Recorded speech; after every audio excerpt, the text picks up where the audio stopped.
교회를 세워가고 그 교회가 또 우리 믿음의 성도들이 건강하게 자라가는 일에 필요한 것이 무엇일까? 에베소 교회 성도를 향한 사도 바울의 기도에서 그 답을 찾을 수가 있습니다. 그래서 제가 지난 시간에 사도 바울이 두 가지 기도를 드렸다고 했죠. 첫 번째가 지난 시간에 에베소 교회 성도들이 속사람이 강건해지기를 원했어요. 그 말은 다른 말로 표현하면 성령의 능력으로 덧입기를 원했다는 것이에요. 오늘은 두 번째 사도 바울이 에베소 교회를 향한 두 번째 기도 제목이 뭘까요? 에베소 교회 성도들이 하나님의 사랑을 알기를 원했어요. 물론 에베소 교회 성도들이 하나님의 사랑을 알았을까요? 몰랐을까요? 알았겠죠.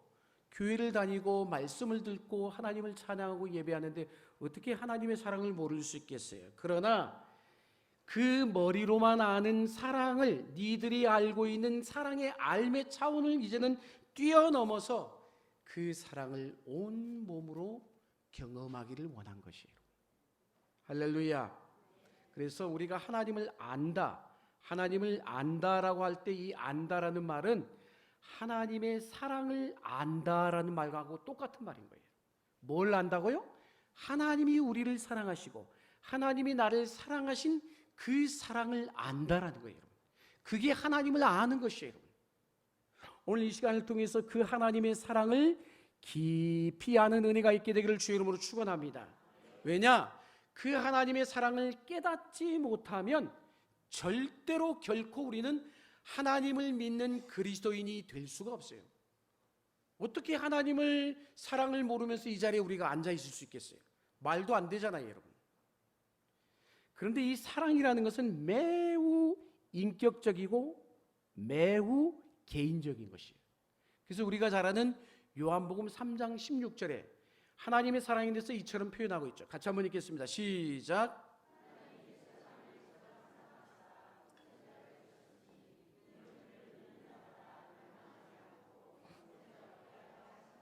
아멘. 하나님이 세상을 이처럼 사랑하사 세상을 이처럼 사랑했다라고 했어요. 무슨 얘기일까요? 하나님의 사랑은 어떤 불특정한 다수를 향한 사랑이 아니라 쉽게 표현하면 좁혀서 곧 나를 사랑하셨다는 말인 것이에요. 믿으십니까? 나를 사랑하셨기 때문에 하나밖에 없는 독생자를 보내주시고 그분이 나의 죄를 대신하여 죽으셨다는 것을 내가 개인적으로 경험하는 사건, 그게 하나님의 사랑을 아는 것이고 경험하는 것이에요. 그래서 우리가 예수 믿는 그리스도인이 되었다라고 하는 말은 하나님의 사랑을 경험한 것, 이거하고 똑같은 말인 것이에요. 그런데도 교회를 다니고 믿음 생활을 하고 신자가 되었는데도 불구하고 아직 하나님의 사랑을 알지 못하는 사람이 많다라는 거예요. 우리가 이 자리에 앉아서 예배를 드리고 있지만, 그래서 신앙생활의 핵심 중에 핵심이 뭐냐? 하나님의 사랑을 아는 것이에요. 교회의 역사, 세계 교회의 역사를 가만히 기록물을 들여다보면 그 교회사의 수많은 믿음의 선배들이 어떻게 했느냐? 하나님의 사랑을 알기 위해서 묵상하는 데 자기의 온 시간과 에너지를 투자했음을 그 많은 역사의 기록물들을 통해서 우리가 엿볼 수가 있어요. 왜? 그것보다 우리의 삶의 인생에 영향을 미치는 게 없기 때문에 그런 것이죠. 여러분 가만히 생각해 보세요. 하나님의 사랑이 나에게 영향을 미쳤기 때문에 오늘 우리가 예수 믿고 있는 거예요. 그렇잖아요, 여러분. 그런데 여기에서 사랑은 뭘 얘기하는 걸까요? 머리로만 아는 지식적인 사랑을 얘기하는 거예요. 성경에서 말한 거 그래, 하나님의 사랑 성경에 기록되어 있어. 목사님을 통해서 하나님이 우리를 사랑하셨대. 이런 머리로만을 얘기하는 지식적인 사랑을 얘기하는 것이 아니에요. 물론 무엇이든지 먼저 알미 필요하겠죠, 여러분. 그렇지만 아는 것만으로 됩니까? 안 되잖아요. 세상에 얼마나 똑똑한 사람이 많습니까? 우리나라에도 얼마나 지식적인 사람들이 많습니까? 그럼에도 불구하고 이 세상이 바르게 건강하게 돌아갑니까? 안 그렇잖아요, 여러분. 아는 것만은 안 되는 것이에요. 따라합시다. 아는 것보다 경험이 필요합니다. 아는 것을 경험해야 되는 것이에요, 여러분. 온 몸으로 체득해야 되는 것이에요. 아는 것을 경험해야 그게 온전히 안다, 이렇게 얘기할 수가 있는 것이에요. 그래서 오늘 사도 바울의 기도의 핵심은 우리 보고 뭐라는 거예요? 내가 하나님 사랑합니다. 하나님 사랑하는 거 주님 아시죠? 내가 하나님, 우리가 하나님을 사랑하게 해달라고 기도하는 게 아니에요. 뭘 기도하고 있어요?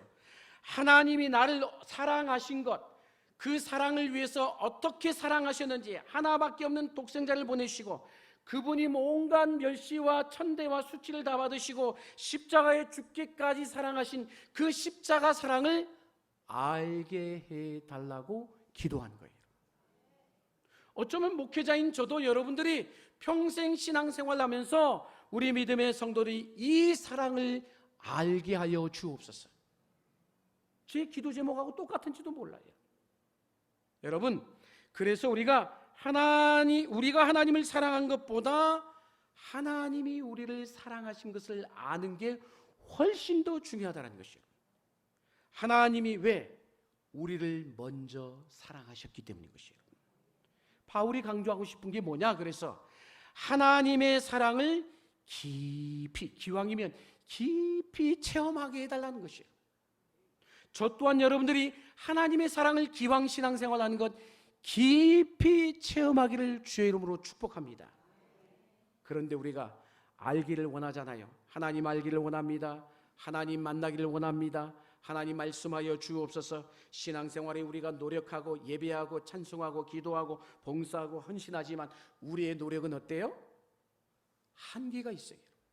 하다가 지치기도 하고요, 쓰러지기도 하고요, 시험에 들기도 하고요, 낙심할 때도 있어요. 처음에는 누구나 열심히야. 왜? 처음 새 마음 새 뜻이기 때문에. 그런데 열심히 하지만 어느 순간인가 나가 떨어져. 물론 사람 때문일 수도 있고 여러 가지 이유가 있겠죠. 환경 탓일 수도 있겠고. 무슨 얘기일까요? 아무리 뜨거운 열정을 품고 있더라도 어느 순간인가 시간이 지나면 방전돼 버려. 그게 우리예요. 우리 인간이 그렇다는 거예요. 그러면 우리가 붙들어야 되는 게 뭐예요? 내 노력, 내 의지, 내 지식, 내 경험이 아니라 하나님이 나를 사랑하기 위해서 행하신 그 사랑의 능력, 그 사랑을 우리가 온몸으로 체득해야 되는 것이에요. 그래서 오늘 사도 바울은 그 사랑을 뭐라고 표현하고 있어요? 지식에 넘치는 사랑이다. 지식에 넘치는 사랑이 뭘까요? 머리로만 아는 사랑을 뛰어넘은 사랑이라는 것이에요. 하나님의 사랑은 우리의 머리에만 머물러 있는 게 아니에요, 여러분. 그걸 훨씬 뛰어넘어서서 우리의 온 몸으로 그 하나님의 사랑을 경험하라 말씀하고 있는 거예요. 할렐루야. 그 얘기가 나와 있죠. 오늘 17절 말씀 같이 한번 읽겠습니다. 시작.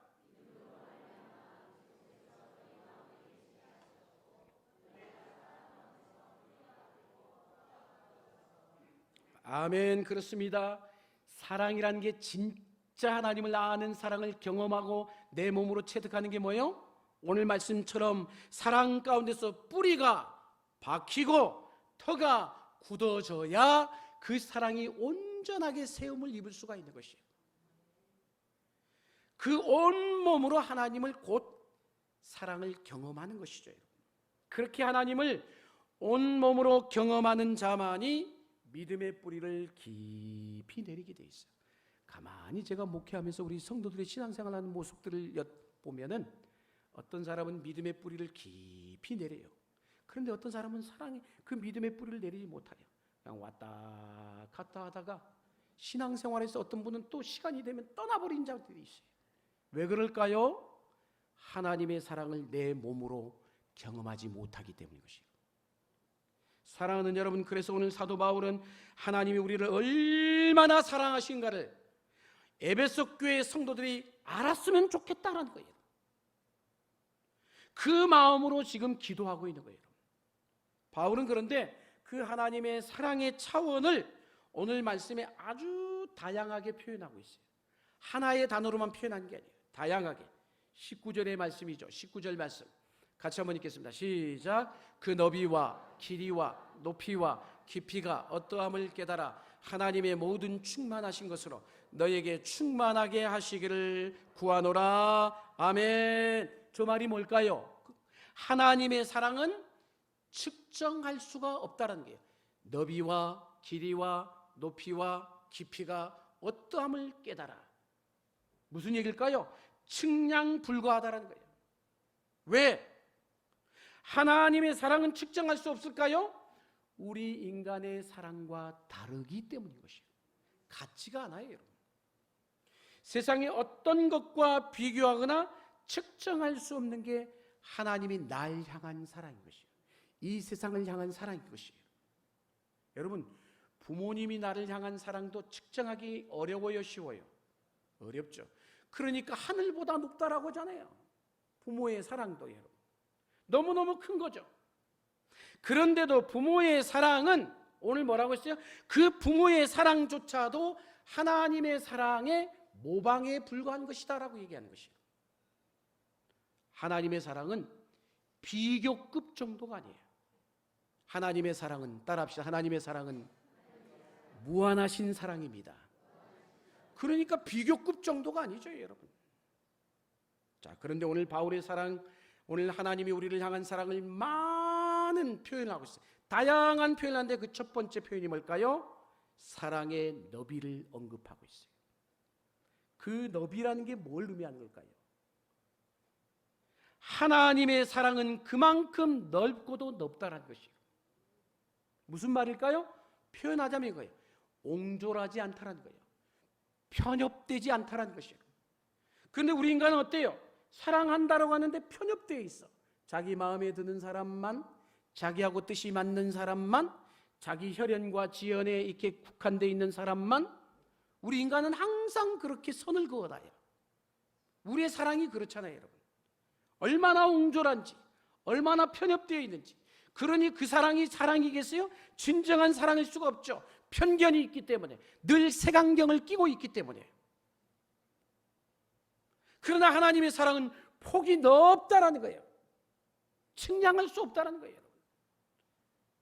성경을 읽다 보면 이스라엘 백성들은 늘 하나님은 자기들만의 하나님이라고 생각했어요. 이스라엘 백성들은 그래서 선택받은 백성이다. 우리 외에는 우리가 믿는 하나님은 다른 사람들의 하나님이 될 수가 없다라고 생각했어요. 자기들만의 하나님이라는 거예요. 그 편견에 사로잡혔기 때문에 자기들만 구원받은 자라고 착각 속에 살아가는 것이에요. 그런데 복음은 그렇지가 않죠. 유대인을 뛰어넘어서 이방인도 품어내는 게 복음인 것이에요. 할렐루야.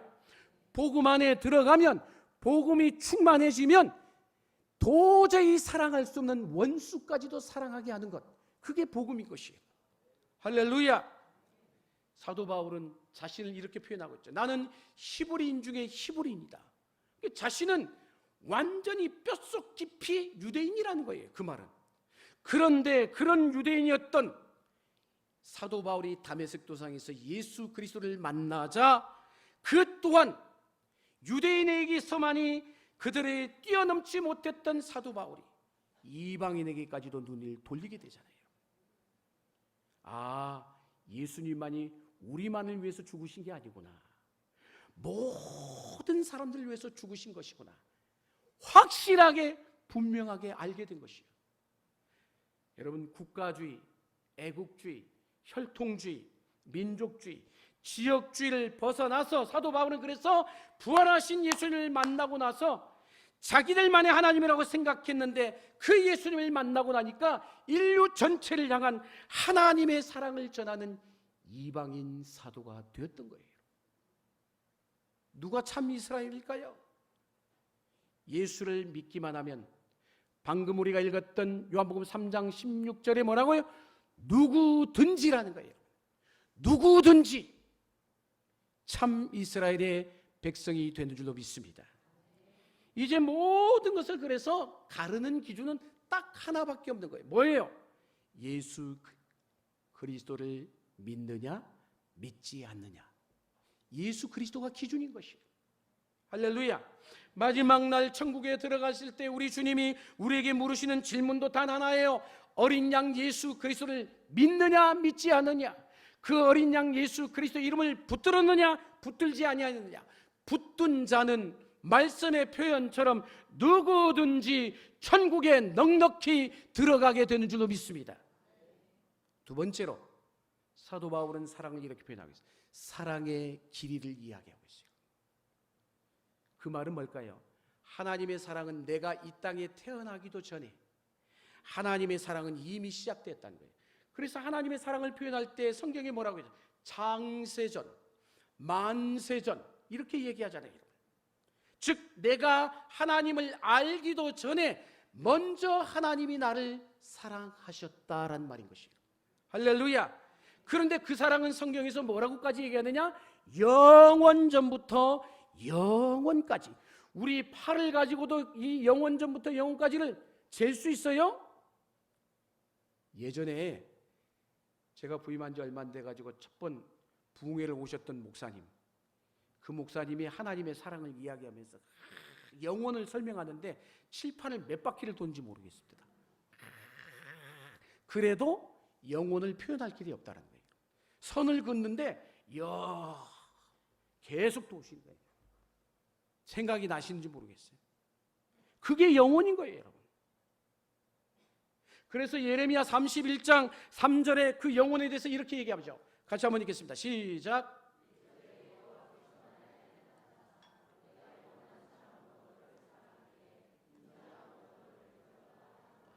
하나님의 사랑을 뭔 사랑? 영원한 사랑이다 이렇게 표현하고 있어요. 그런데 우리의 사랑은 어때요? 세상에서 우리가 경험하는 사랑은 너무 짧아. 지속성이 없어요, 여러분.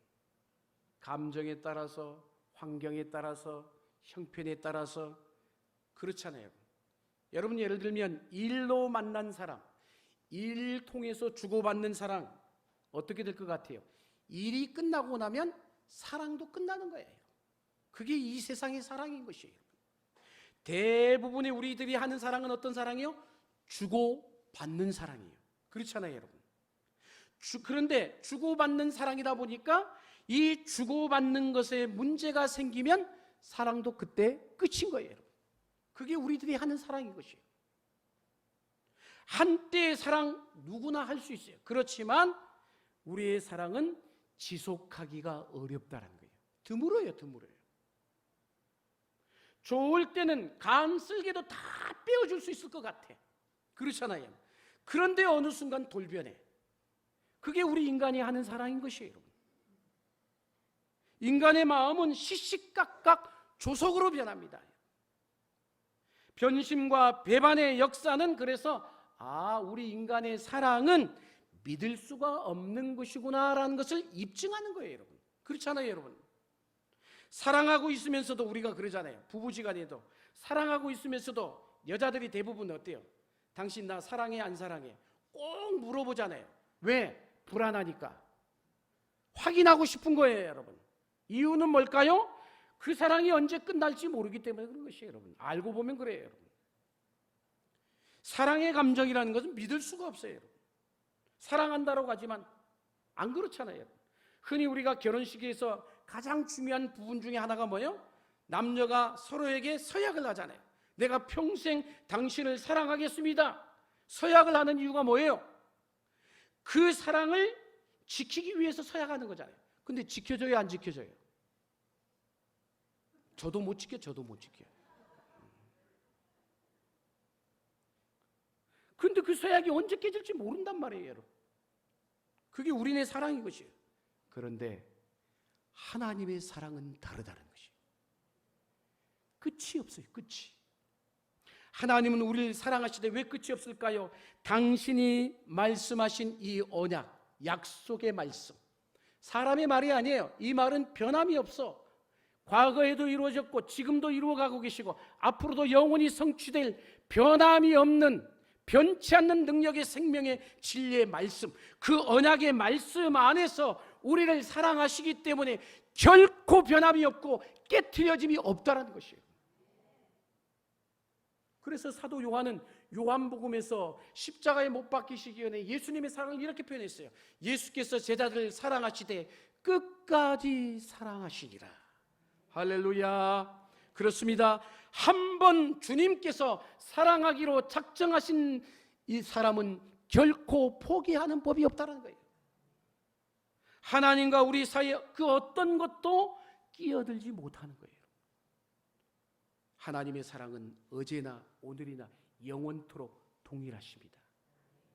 탕자의 비유를 보면 여러분, 탕자 아버지가 어제도 오늘도 내일도 비가 오나 바람이 오나 눈이 오나 문 밖에서 아들이 언제 오나 기다리잖아요. 변함없이. 그게 아버지의 사랑인 거예요. 그래서 사랑장이라고 불리는 고린도전서 13장의 사랑을 이야기하면서 첫 번째 하는 얘기가 뭐예요? 사랑은 뭐하고? 오래 참고 그러고 있어요. 할렐루야. 이런 사랑을 세상 그 어디에서 만날 수 있겠습니까? 그 어디에서 경험할 수 있겠느냐 이거예요. 그 사랑이 있었기 때문에 오늘 우리가 이 자리에 있는 줄로 믿습니다. 우리는 가끔 하나님의 사랑에 대해서 착각하고 오해를 할 때가 있어요. 내가 하는 행동에 따라서 하나님이 변하시는 분으로, 내가 이 정도 하면 하나님이 이 정도. 하나님은 그런 우상이 아니에요. 미신이 아니에요. 그렇게 착각한다니까요. 시련을 당하면 그래서 하나님의 사랑이 내게서 떠났구나, 끊겨졌구나, 우리가 그렇게 생각하잖아요. 하나님의 사랑은 그렇지가 않다는 거예요. 우리가 생각하는 그런 사랑하고 달라요, 여러분. 하나님이 나를 잊으셨다고, 나를 버리셨다고 생각할 때가 있어요. 하나님은 그러나 뭐라고 했어요? 우리를 영원한 사랑으로 끝까지 사랑하시는 줄로 믿습니다. 그래서 주님이 우리에게 말씀합니다. 내가 너를 복주고 복주며 번성케 하리라. 내가 너를 떠나지 아니하리라. 과부와 같이 너를 버리지 아니하시겠다고 말씀했어요. 할렐루야. 이게 하나님의 사랑인 것이에요. 사랑의 길이. 세 번째, 바울의 하나님의 사랑의 표현이 뭘까요? 사랑의 높이인 것이에요. 하나님의 사랑은, 그 말은 뭐예요? 우리를 높은 곳까지 끌어올려 주셨어요. 그게 뭘까요? 우리는 멸망받아, 죄로 말미암아 멸망받을 수밖에 없는 죄인이었어요. 그런데 그리스도의 십자가의 보혈의 능력으로 우리를 죄인에서 의인으로 끌어올려 주신 것이에요. 할렐루야. 죄를 용서해 주신 것만으로 끝나지 않고 우리를 당신의 사랑하는 하나님의 자녀로 높여주셨다는 것이에요. 할렐루야. 새로운 피조물이 되게 하셨고 하나님의 걸작품으로 세워주신 줄로 믿습니다. 우리는 왕 중에 왕의 자녀로 삼아주셨어요. 여러분, 그래서 우리는 뿐만 아니라 장차 하나님 나라의 주님과 더불어 저 영원한 천국을 이어받을 상속자로 세워주신 것이에요. 왕같은 제사장들이라는 것이에요. 영원한 천국에서 주님과 함께 영원토록 왕노릇할 것입니다. 복음 안에서 우리를 세상에서는 비천한지 모르지만 존귀하게 여겨주신 것이에요. 더 이상 그래서 우리는 내가 왜 나는 이 모양일까? 나는 왜 이렇게 가진 게 없을까? 못 배웠을까? 이런 낮은 자존감에 빠지지 않기를 축복합니다. 주님이 나를 세워주셨어요. 세상 사람들이 나를 향해 뭐라고 비난의 손가락질을 한다 해도 너는 나의 존귀한 자녀야. 내 아들이고 내 딸이야. 주님이 나를 그렇게 세워주셨어요. 하나님의 사랑은 우리를 더 이상 수치 속에 살지 않도록 특별한 존재로 만들어주신 줄로 믿습니다. 하나님의 사랑을 받은 사람은 특별함을 믿으시길 주님으로 축원합니다. 네 번째, 사랑의 깊이인 것이에요. 하나님은 우리가, 그 말은 뭐야? 아무리 밑바닥까지, 깊은 바닥까지 떨어져도 그 깊은 바닥에까지, 지하의 저 시궁창까지 내려오셔서 우리를 다시 건져 올려주신 분이신 줄로 믿습니다. 그리스도는 하나님과 동등된 분이라고 성경은 얘기를 하고 있습니다. 하지만 나를 사랑하셨기 때문에 인간의 몸을 입고 어린 아기로 말구유에까지 오셨어요. 온갖 멸시와 천대를 받으시고 십자가를 지시고 심지어 죽은 자가 들어가야 될 그 무덤 안에까지 들어가신 것은 나를 그만큼 사랑하신다는 것이에요. 사랑의 깊이인 거예요. 우리는 하나님의 사랑을 받을 자격이 전혀 없는 자들이었어요. 죄로 말미암아 추락한 자들이었어요. 그 죄가 얼마나 심각한지 몰라요, 여러분. 그런데 그런 우리에게 하나님이 찾아오셨다는 거예요. 우리를 위해 모든 것을 포기해 주심으로 사랑해 주신 것입니다. 우리가 어디에 있든지 간에 하나님이 찾아와 주셔서 건져 주신다는 거예요. 그렇기 때문에 그 사랑이 너무도 깊은 거예요, 여러분. 하나님께서 당자를 위해서 마치 송아지를 잡아주는 아버지와 같아요. 하나님에게는 사랑할 수 없는 사람이 이 땅에 단 한 명도 존재하지 않습니다. 저 감옥에서 무기징역을 받은 살인자라 할지라도, 전쟁을 일으킨 장본인이라 할지라도, 할렐루야! 그게 하나님의 사랑인 것이에요, 여러분. 우리의 사랑하고는 비교할 수 없어요, 여러분. 모두가 버려버린 인간이라 할지라도 하나님은 끝까지 찾아오셨어요. 사랑하시고 구원해 주시는 것이에요. 사랑을 경험한 만큼 사람은 그래서 변하게 돼 있잖아요. 하나님의 사랑의 오늘 말씀에 높이와 너비와 길이와 깊이가 한꺼번에 드러난 사건이 있죠. 그게 뭐예요? 십자가잖아요. 십자가. 그리스도의 십자가. 십자가를 통해서 그리스도의 사랑이 우리 가운데 드러난 것이에요. 하나님께서 그 사랑을 구체적으로 보여주신 것이에요, 여러분. 십자가 안에는 그래서 하나님의 사랑이 완전히 녹아있는 거예요. 그래서 십자가는 강력한 것입니다. 십자가를 마주치는 순간 그 하나님의 사랑의 너비와 길이와 높이와 깊이를 경험할 수밖에 없는 거예요. 십자가 사랑의 정면으로 부딪힐 때 우리는 아무것도 할 수가 없어요. 저항조차 못해 있는 거예요. 두 손 두 발 다 들게 있는 거예요. 주 예수여, 두 손 들고 주님 나아갑니다. 보통 철이 안 든 아이가 시간이 지나고 나서 부모의 사랑을 깊이 깨닫고 나면 어때요? 그 부모의 사랑 앞에, 엄마의 사랑 앞에 무릎을 꿇잖아요. 그 사랑을 진짜 그러면서 깨닫는 순간 방황을 멈추고 반항기가 끝이 나게 돼 있어요. 우리가 자식을 키워보면 알잖아요. 하루라도 빨리 깨닫고 경험한다면 그것이야말로 축복인 줄로 믿습니다. 하나님의 사랑을 바로 알 때 우리는 성숙에 이르게 되는 것이에요. 인생의 방황과 하나님에 대한 반항기도 끝이 나는 것이에요. 세상에 교회 와가지고도 삐뚤어지고 반항하고 방황하는 사람들이 있어요, 여러분. 왜 그럴까요? 하나님의 사랑을 경험하지 못했기 때문에 그런 것이에요. 신앙은 내가 뭘 하는 게 아니에요, 여러분. 우리가 하나님을 위해서 뭘 한들 하나님의 사랑 앞에 그것이 여러분 비교할 수 있는 대상이 되겠어요? 우리가 해야 되는 건 다른 게 아니에요. 하나님이 날 사랑하신 그 사랑에 푹 빠져드는 일인 것이에요. 이런 은혜가 있게 되기를 축복합니다. 사랑을 깊이 경험한 사람은 다르게 돼 있어요. 부모의 충분한 사랑을 받은 아이와 그렇지 않은 아이는 다른 것처럼 부모의 충분한 사랑을 받아본 적이 없는 아이는 늘 어때요? 쉽게 상처받아. 작은 일에도 넘어져. 사랑이 얼마나 큰 영향을 미치는가를 우리는 이야기하지 않아도 압니다. 사랑을 받은 사람이 사랑할 줄 압니다. 누가 하나님을 사랑할까요? 하나님의 사랑을 깊이 경험한 사람인 것이에요. 그래서 오늘 결론의 말씀이에요. 하나님 당신의 사랑으로 충분합니다. 어떤 어려움이 와도 이 고백이 나와야 되는 것이에요. 아무도 알아주지 않아도 어떤 보상이 내게 주어지지 않아도 할렐루야 할 수 있는 저와 여러분 되기를 축복합니다. 사랑이 우리를 강하게 만드는 것이에요. 어떤 어려움이 와도 이겨내게 만드는 것이에요. 우리의 힘으로 봉사하면요 반드시 사고가 일어나게 돼 있어요. 그러나 하나님의 사랑을 충만히 받은 사람은 아무리 내가 희생을 해도 할 말이 없는 거예요. 그저 나는 무익한 종일 뿐입니다. 하나님의 사랑을 풍성히 경험하십시오. 오늘 19절 말씀에 뭐라고 얘기합니까? 같이 한번 읽겠습니다. 19절 시작.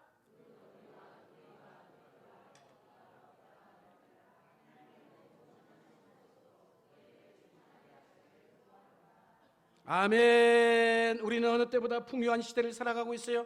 원하면 어떤 것이든지 가질 수 있는 시대입니다. 그런데도 불구하고 이 세상이 어때요? 여전히 부족하고 여전히 결핍한 시대를 살아가고 있어요. 무엇이 부족해서 불행한 게 아니에요. 사랑을 경험하지 못했기 때문인 것이에요. 사랑하는 여러분, 내가 사랑하는 것이 아니라 하나님의 사랑이 19절 말씀처럼 충만히 내 안에 임하면 이게 흘러 넘쳐서 모든 것을 덮고 이기고 남는 줄로 믿습니다. 이 사랑을 우리의 남은 평생 동안 충만히 경험함으로 그 사랑이 여러분의 심령에 부음받아 사랑이 차고 흘러 넘쳐 오늘 여러분의 삶의 현장에서 하나님의 사랑이 능력이 되는 역사가 일어나는 주의 은총이 있게 되기를 주의 이름으로 간절히 축원합니다.